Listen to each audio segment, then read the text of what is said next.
Personhood होता है कि किसी भी एक state of being a person, जैसे कि चिल्ड्रंस होते हैं उनके स्टेट क्या है, चाइल्डहुड, वैसे ही पर्सन का स्टेट क्या है, पर्सनहुड।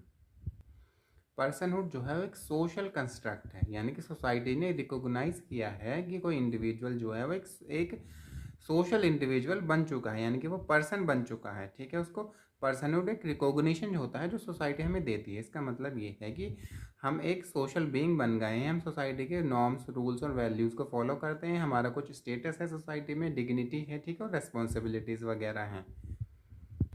अब historically personhood as a power tool भी यूज़ किया जाता था कि on the basis of age, ठीक है, सेक्स, या फिर रेशियल फीचर्स, या फिर race, on the basis of race लोगों को एक्सक्लूड या इंक्लूड किया जाता था पर्सनहुड में, ठीक है।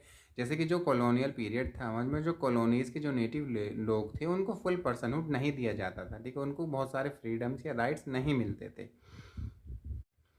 पर्सनहुड और सिटीजनशिप में फ़र्क होता है। जो पर्सनहुड होता है वो सोसाइटी रिकॉग्नाइज करती है, ठीक है, एक एज ए सोशल बीइंग, मगर जो सिटीजनशिप होती है उसका मतलब होता है कि जो स्टेट ने किसी भी इंडिविजुअल को एज ए सिटीजन रिकॉग्नाइज किया है, उसके एक लीगल उसको उसको कुछ राइट्स दिए हैं, उसके कुछ लीगल ऑब्लिगेशन वगैरह हैं, एटसेट्रा एटसेट्रा, ठीक है।